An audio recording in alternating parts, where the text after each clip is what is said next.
Bonjour à tous, je m'appelle Dimitri Cabot, je suis Squad Leader Data au sein de Devoteam mCloud. Dans cette vidéo, je souhaiterais vous parler du service Azure OpenAI. Je souhaiterais commencer par vous présenter dans les grandes lignes ce qu'est Azure OpenAI, quels sont les différents types de modèles d'IA générative qui sont présents au sein de ce service et comment ce service se positionne au sein d'Azure. Puis je vous présenterai différents cas d'usage métiers qui ont été remontés par Microsoft, mais aussi des cas d'usage que nous avons identifiés nous au sein de Devoteam et plus particulièrement sur la data. Alors, qu'est-ce qu'Azure OpenAI ? Je suis certain que ces dernières semaines, vous n'êtes pas passé à côté de ChatGPT, GPT-3, plus récemment GPT-4, dans la presse, dans les médias et dans la communauté tech dans son ensemble. OpenAI est une société californienne fondée en 2015, dans un premier temps avec un statut d'association à but non lucratif. Puis à partir de 2019, le statut de la société a changé en société à but lucratif, mais plafonné. Parmi les fondateurs d'OpenAI, on retrouve un certain Elon Musk. L'objectif d'OpenAI est de développer et promouvoir l'IA afin qu'elle soit la plus bénéfique possible pour l'humanité.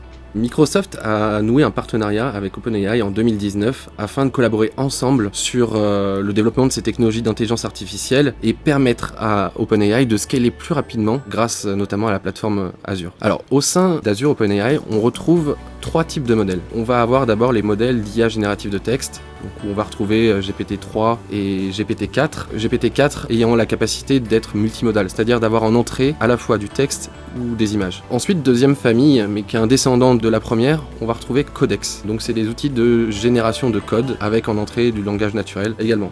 On retrouve cette technologie au sein de GitHub Copilot notamment. Enfin, troisième famille, DALL-E, qui est une famille d'IA générative qui permet de générer des images à partir de texte. Alors, comment se positionnent les modèles d'IA générative dans l'offre globale de Microsoft sur Azure, plus spécifiquement sur l'IA ? Alors, la Microsoft IA Platform, elle regroupe des services qui sont accessibles à la fois aux développeurs et aux utilisateurs métiers. Vous avez notamment la possibilité de créer des modèles de ML from scratch, donc avec Azure Machine Learning, mais aussi de réutiliser, personnaliser des modèles qui ont déjà été entraînés, qui sont présents au sein de la suite Cognitive Services, dont OpenAI fait partie. Ces services peuvent ensuite être réutilisés dans la Power Platform, où vous avez notamment le Power Virtual Agent qui vous permet de construire, de développer un chatbot. Enfin, dernière couche, vous allez avoir une intégration massive de ces services au sein des applications Microsoft 365 et Dynamics. À noter par exemple la sortie de Teams Premium qui vous permettra notamment de générer des CR automatiques de réunion, donc plutôt pratique. Avant de vous donner des exemples précis de cas d'usage métier qui sont rendus possibles par ces technologies, je tenais à vous souligner de quelle manière en fait il faut appréhender ces technologies. Selon moi, il faut voir ces technologies comme un copilote, comme dans un avion. C'est donc un outil qui va vous permettre de réaliser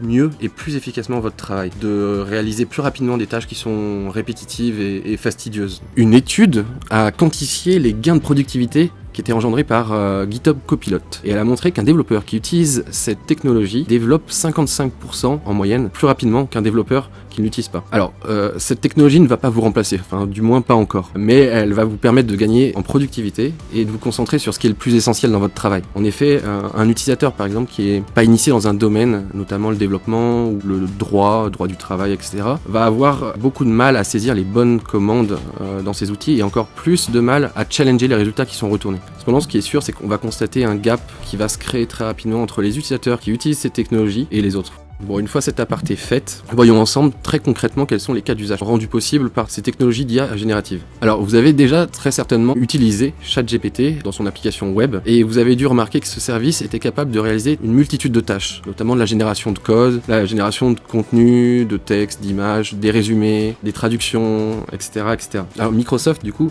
a regroupé les cas d'usage les plus courants remontés par ses clients et ses partenaires en 4 grandes familles. On va retrouver d'abord tout ce qui va être cas d'usage lié à la génération de contenu.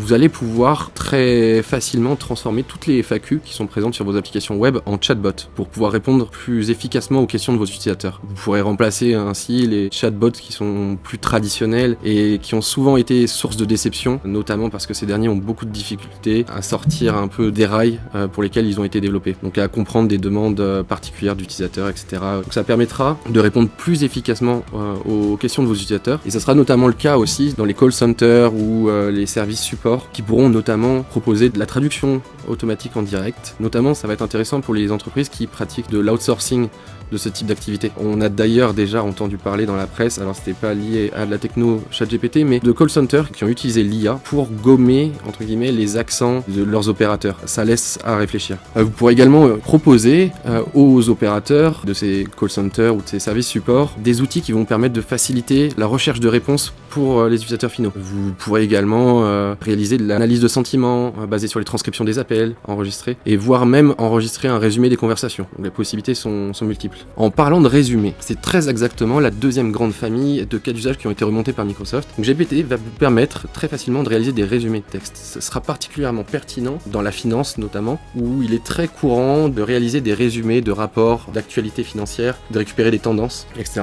Ce sera aussi possible, je vous le disais tout à l'heure, de réaliser des résumés de réunions, notamment avec Teams Premium. On entrevoit aussi la possibilité de générer des formations de manière automatique, donc des formations personnalisées au sein de votre entreprise, en mode fast track, qui pourront être sur des sujets précis. Troisième grande famille, la génération de code. Nous en parlions tout à l'heure avec notamment GitHub Copilot, qui permettait une augmentation de la productivité des développeurs. Mais cette technologie pourra également rendre accessible des systèmes, des langages de programmation à des utilisateurs qui sont plus métiers. On entrevoit du coup facilement ici des interactions entre des utilisateurs et des bases de données notamment. Un utilisateur pourra questionner par exemple une base de données en langage naturel et sa demande sera automatiquement retranscrite en requête SQL. Nous voyons également la possibilité de documenter automatiquement du code, voire même de générer une documentation complète à partir de code. Et dans la sécurité, il y a également beaucoup de cas d'usage associés à cette famille de modèles, notamment la capacité de l'outil à détecter des failles et des vulnérabilités. Pour la petite anecdote, le directeur de Coinbase a utilisé GPT-4 récemment pour scanner le code source d'Ethereum et il a détecté une vulnérabilité qui était critique, mais qui avait déjà été découverte et patchée depuis 2 ans.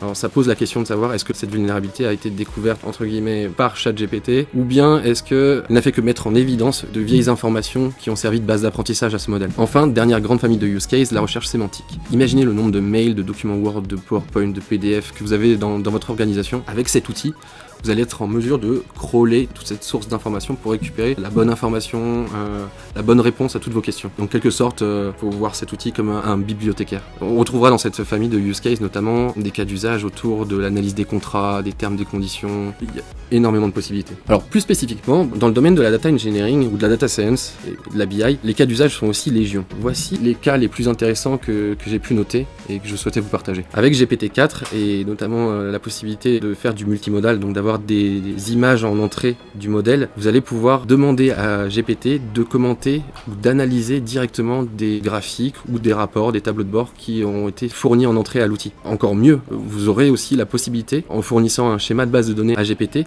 de générer automatiquement un rapport ou du moins des idées de rapport BI à produire ou de visuels. Un autre cas d'usage que j'ai trouvé intéressant, c'est la possibilité d'industrialiser les migrations, enfin de faciliter les migrations de code, notamment si vous avez à transformer une requête SQL en code Python. On a remarqué que l'outil était très performant dans ce type de tâches-là. Un autre cas d'usage intéressant, un peu plus tordu entre guillemets, c'est d'utiliser DALL-E, la famille de modèles d'IA générative d'images, pour générer un set d'images qui pourra être utilisé pour entraîner d'autres modèles de deep learning. C'est notamment intéressant quand vous n'avez pas de base d'apprentissage suffisamment grosse pour pouvoir le faire. Vous pourrez également utiliser GPT dans vos réunions d'idéation, de brainstorming, pour pouvoir vous donner des idées de cas d'usage data qui pourraient être intéressants à réaliser au sein de votre organisation. Vous l'aurez compris, les possibilités sont très vastes et je n'ai fait qu'effleurer le sujet en vous parlant de ces cas d'usage, mais libre à vous d'explorer l'outil et de voir de quelle manière cet outil peut générer de la valeur au sein de votre organisation. C'est la fin de cette vidéo. Merci beaucoup de l'avoir regardé jusqu'au bout. Dans une prochaine vidéo, je vous proposerai de vous faire une démo technique de l'outil directement sur Azure et notamment un deep dive sur la recherche sémantique et comment configurer des modèles pour pouvoir réaliser de la recherche sémantique. Merci beaucoup.